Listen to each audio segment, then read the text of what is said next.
নির্দিষ্টভাবে নির্ধারিতভাবে একই কথা এখন বলছেন তোমার ভালো নির্দিষ্ট ভালো তুমি ভালো বোঝায়, কিন্তু এটা তো চুরি হয়ে গেছে, এটা তো অন্য নিয়ে গেছে, এটা তুমি নিজে নোটও দিতে হবে। বাবা কি করবো এখন?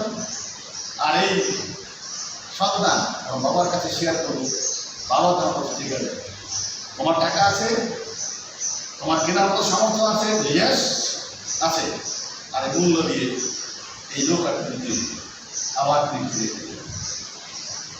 যখন তিনি ফিরে পেলেন তিনি বললেন যে ইয়েস এখন তো আমার, আর আমি কোনোদিন আর হারাতে চাই, চোখে চোখে রাখবো, হাতে হাতে রাখবো, দেখে শুনে চলবে। এইভাবে যিশু, আমি প্রথমে বলছি এই পুস্তকে বললাম 5:12-19 পদ, এই আদম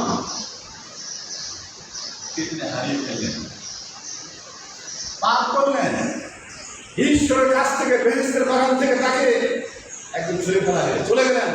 এই জন্য দেখা যায় প্রথম থেকে পাপের অন্ধকারে চলে গেলেন, হারিয়ে ফেললেন ঈশ্বরের সঙ্গে যোগাযোগ, চরিত্রহীনা দুষ্ট দুর্গম পথে অন্ধকারে তিনি জীবনযাপন শুরু করলেন।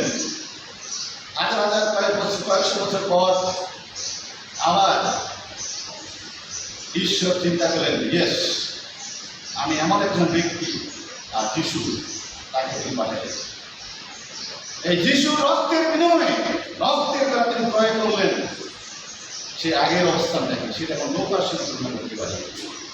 মানুষের জীবন ভাসমান, মানুষ আদালতে কাজ নেয় শয়তানের দ্বারা, প্রলোভনের দ্বারা, লোভের দ্বারা, চাপ দ্বারা, মায়া মমতার দ্বারা তার বিচ্ছিন্ন হয়ে গেল, হারিয়ে গেল।